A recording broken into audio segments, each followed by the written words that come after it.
Love it or hate it, it's very clear that Twilight was successful in allowing a lot of people to live vicariously through the fantasy that Stephanie Meyer created.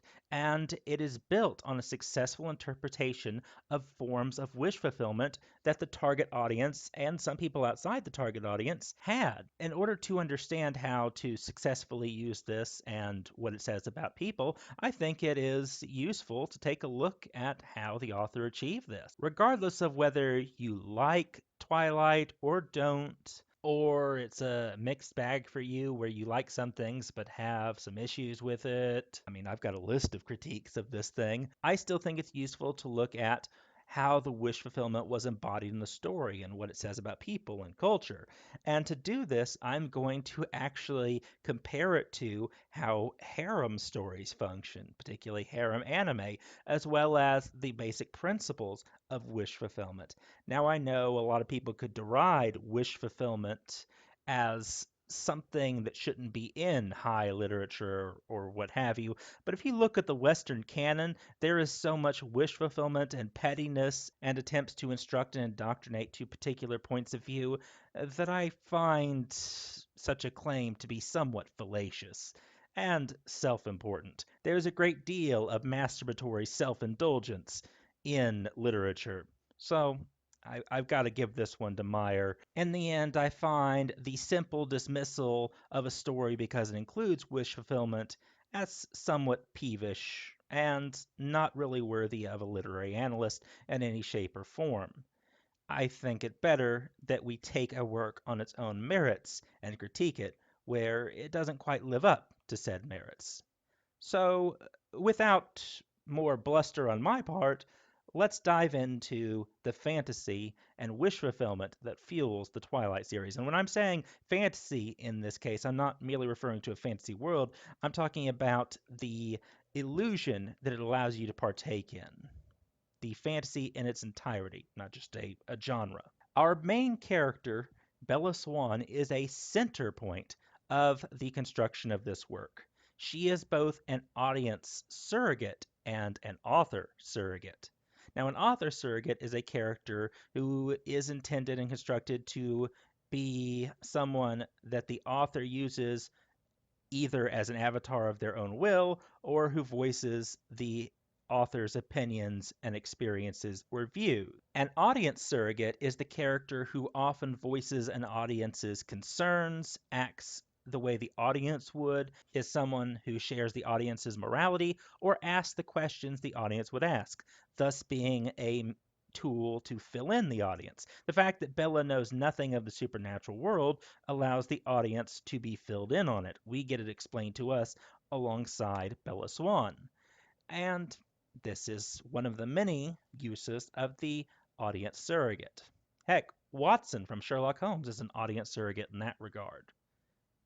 Also, audience surrogates often have traits in common with a target audience so that they can more easily see themselves in said character.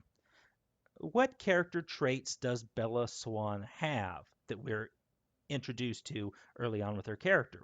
Well, she is someone who likes reading. She is someone who's not very good at sports. She likes hot guys and is a little bit arrogant and selfish, while at the same time sometimes forced into a caregiver role because all the adults around her can't necessarily live up to their responsibilities.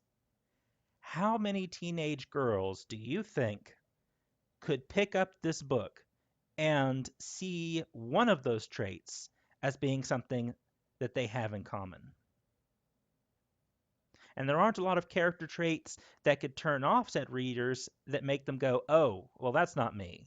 This is part of why Bella Swan is so blank. People can put themselves in to the character. And one of these traits is likely to apply to them and the character, if not all of them entirely. So you've got your hook there. There's also a secondary large audience, secondary target audience, if you want to call it that, that also like to live vicariously through their younger selves or something they could see as their younger selves. After all, Twilight also has a lot of pull among much older women who want to relive their glory days just with a nice veneer of wish fulfillment added in the form of the supernaturally hunky guys and all sorts of other things. But because Bella is so blank and because she has such general parts of her personality that others could see themselves in, she makes a great audience surrogate. She also serves as the author surrogate in that she parrots some of the author's opinions, while at the same time having parts of her life based on the author's own experiences. Why is Bella Swan so popular when she transfers to Forks? Well, the author actually experienced a swell of popularity when she went to college and left home. She's like, wow, I'm suddenly getting offers of dates all the time. I get to go out every weekend. This is amazing. So her college experience gets funneled into the character's high school experience. She's far from home. She's an exotic thing. She's getting to live out those moments. It's the author's experience, but it's something that many of the audience either experienced or wanted to experience, being the wanted person. Who doesn't want to feel wanted? Makes sense there. And this is where I think we get the core component of wish fulfillment that is so intrinsic to the story of Twilight and to a lot of harem shows as well. The idea of being rescued by important or interesting people. And what are you being rescued from? Normality. You are being rescued from being just one of the herd, from a boring life, from not mattering. And what's more, you don't have to go seek out hardship to find this. The hardship comes to you. You're not having to go through boot camp and serve in the military or take dangerous expeditions. The story takes place in a setting you're familiar with, and it comes to you. The interesting people come to you. You don't have to be interesting yourself. They find value in you, and their interesting nature and their value is something bequeathed to you. Take a look at, say, oh gosh, pick a harem anime. What about let's look at the harem anime or in high school host club. Why is the character special? Well, because she gets pulled into special circumstances.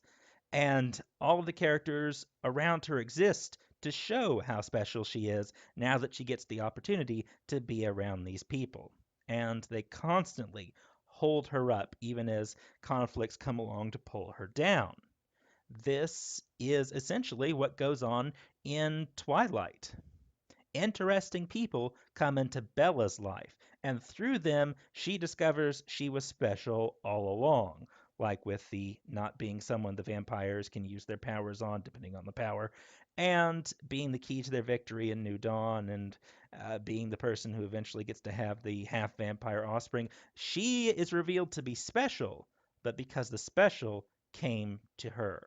That doesn't mean that she doesn't go through hardships. That doesn't mean that she is someone who didn't have to struggle. Indeed, the most successful stories are built on conflict. No, she is someone who didn't have to go seek it out. Most of us don't seek out adventure, really. When you come to think about it, how adventuresome are most of us? How many of us actually become firemen? How many of us actually go serve in the army? How many of us actually are the people making all the front page news? We go on some adventures, but your version of adventure may be, hey, I'm going to go on a date in town at a nice place. Or maybe it's that one time you went rock climbing on a mountain. But when that person comes to visit, they tell all the stories at the dinner table. And that magic comes to find you. And you're so special, it notices you. Who doesn't want that? This is not just Twilight this happens in, and male versions of this fantasy are very common. Take a look at Tenchi Muyo, another harem anime. Yeah, the main character is actually special, but he doesn't know it. He's rather normal. And Interesting people come into this person's life and make it special. They rescue them from the ordinary. All right. So not only are you validated as a romantic partner by all of these people romantically interested in you, your life is validated. You are validated. This is very much a story about a person finding their own purpose, finding what matters to them, which is something I think most of us can relate to. Now, some people may question the healthiness of finding your purpose in other people from many different ideologies, but in this case, that's what the author is going for. And clearly, a lot of people want to find their purpose through other people, or in some way wish someone could rescue them from the banality of life in this fashion. Otherwise, both Twilight and many harem stories that have the same basic function wouldn't be as incredibly popular. And honestly, for those who dislike them, wouldn't be worth attacking. The harem anime is this boiled down to a nutshell. And the same goes for Twilight. And the choices of a romantic partner are also choices of life values. And while you may go, well, Twilight's really about uh, the vampires and werewolves and about love's choices with Edward and Jacob, no, Edward and Jacob are just two paramours that shape her life. She also could be romantically interested in the two human boys that show interest in her at the very beginning. And even these two characters are socially quite potent within their realm. You have one of them who is the sexual interest, or at the very least romantic interest, of the most popular girl and most successful girl in school, Jessica, who will end up being the valedictorian. Then you have the other, who is basically the king nerd. At least within nerd circles, he's got some cred. These are two people that she could have selected if normality is what she wanted. Her rejection, or at the very least, her avoidance of their interests, is a sign that she is not meant for the normal. It's not just, ooh, the boys are flirting with me. I mean, who wouldn't want that kind of attention, except for all of those who don't? It's about what she wants, or about what she is meant to have. This is another part of the fantasy of Twilight that some people find appealing, but others find disingenuous. The idea of fate, of some things being meant to be. The idea of fate, the idea of some things being meant to be. All humanity, in the philosophies and our daily conversations and our struggles to get jobs and complain about things and all sorts of issues, we are aware that not everything is within our control. For some of us, this allows us an excuse to give up. For others, it gives us something to strive against. Various philosophies have included forms of determinism in the forms of the divine, or simply in forces beyond our control that are so numerous and complicated that we're never going to truly break them down. But we are aware that it's not entirely in our control. And that's scary. But it's also scary if it's all within our control, because then we're responsible for our own failures. We're responsible when we screw up. And we could miss the best opportunities of our lives. We could miss great love simply because we were too afraid to chase it. Twilight doesn't have that problem. Twilight has destiny as a primal force. Yes, choices do shape destiny to some degree. Alice obviously has vision switch based on choice, but there very clearly is true love in the setting. The imprints work seemingly according to destiny, and Alice had visions of Jasper despite having no reason to go to the place she was going to go meet him in without destiny telling her she had to do so. That wasn't based on choice. That seems to deviate from her powers. The only explanation is fate played a role. Fate shapes these events, whether you consider it God or some abstract fate concept. There is clear determinism at work. It's the same sort of determinism in Chosen One stories. You are chosen for this. Your greatness awaits you. You are meant for this. And there is a certain security in that. You can hear that in the Lord of the Rings movie, The Fellowship of the Ring, the first one, where Gandalf talks about Frodo being meant to have the ring. And that's a comforting thought, isn't it? Same thing goes. Destiny provides security. Yes, destiny comes with challenges, and destiny can be a threat as well. I think the Greeks certainly struggle with the issues of fate also existing in a world where you are responsible for your own actions and the paradoxes that can occur there. But let's not go into Oedipus and all of the ones related to that moral messaging. I would love to do a podcast on just Oedipus sometime, but let's not dive into that here. Fate is a security blanket in this story. Things work out the way they're supposed to, and there is a natural good balance in the way they work out. And this is a reassuring fantasy to people who don't want to believe that they really could have missed out on the love of their life just because they were in the wrong place at the wrong time. Because they didn't go out on Tuesday, they chose to go out on Sunday. So all the things that could have happened never did.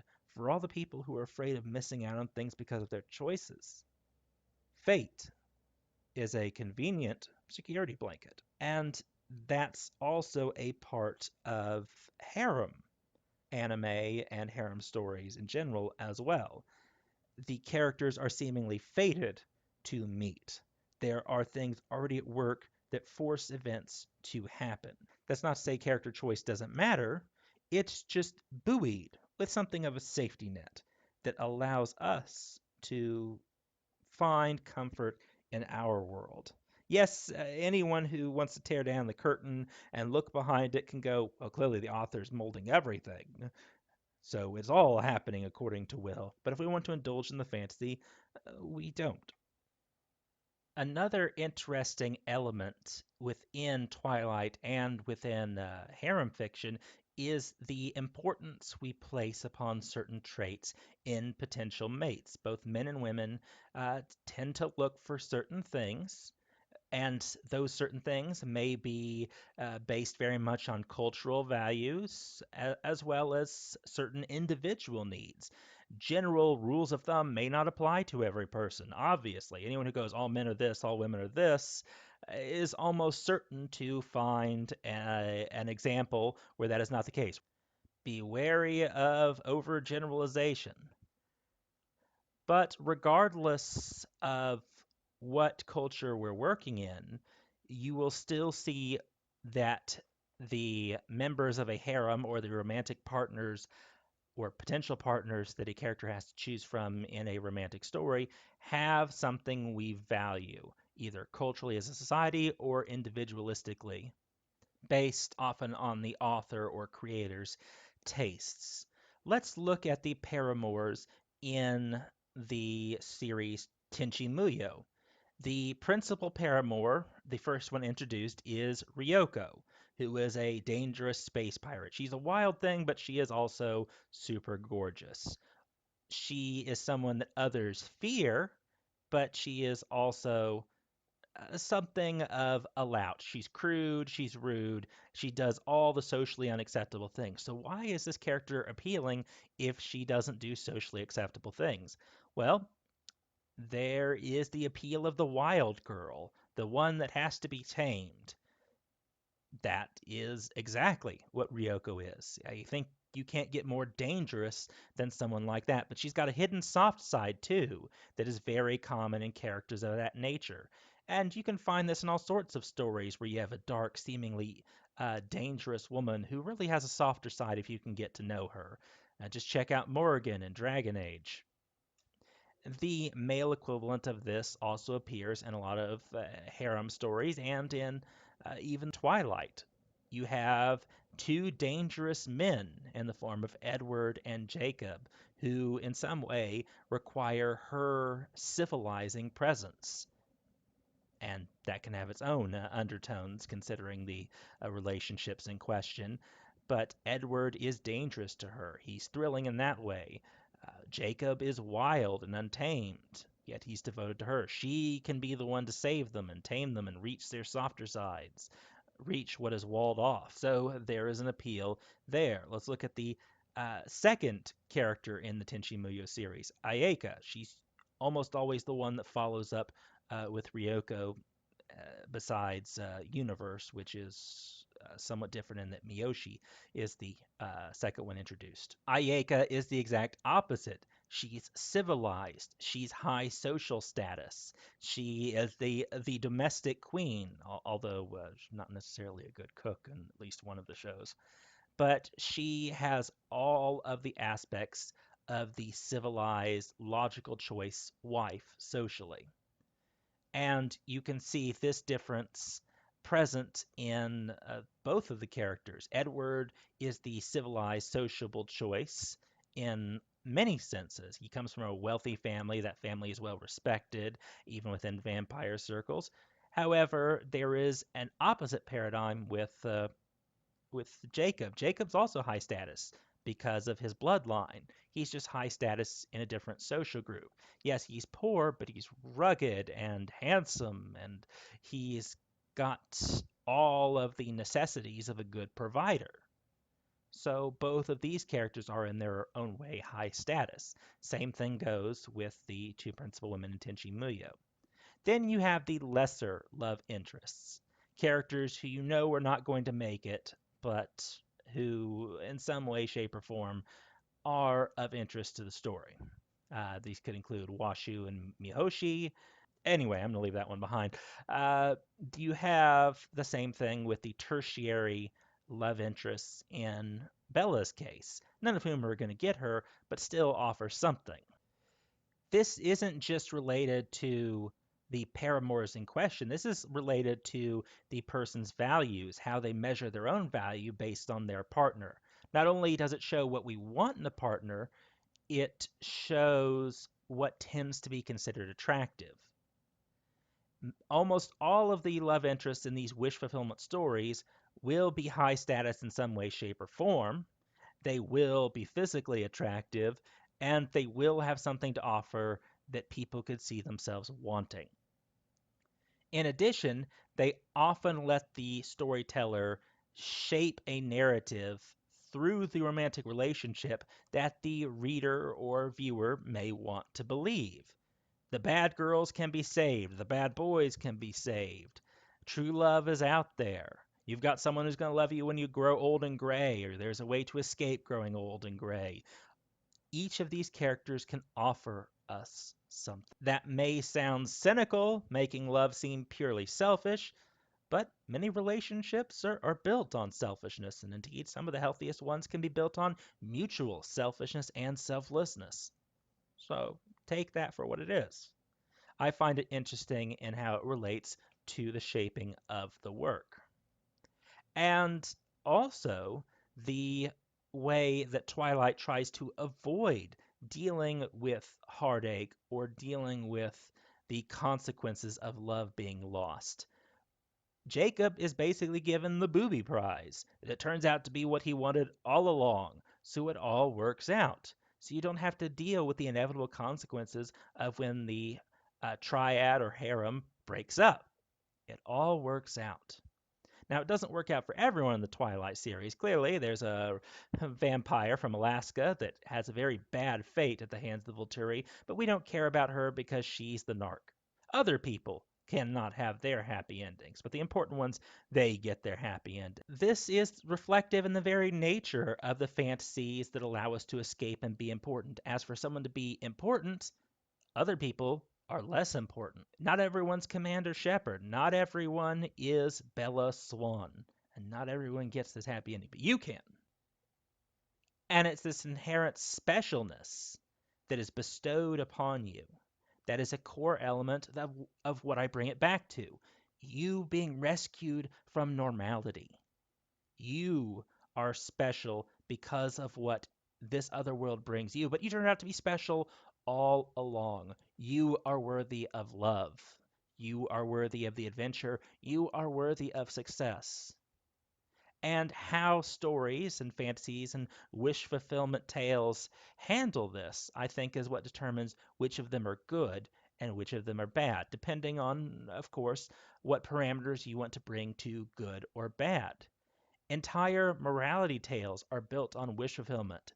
You want to have your wishes come true? Be good, work hard, do right by people.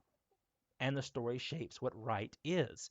These are stories central to our conceptions as a culture of right and wrong, of reward, of justice, and of love. And if these stories uphold our moral framework or challenge it, I think they're worthy of interest. By all means, take me up on it if you think I'm wrong. I'd love to hear what you have to say, and perhaps what you have to say about other parts of wish fulfillment in these stories as well. I wanted to keep this one a little bit narrow because I have a tendency to go on and on and on. But yeah, that's all I had to say on this one. You have a very nice day.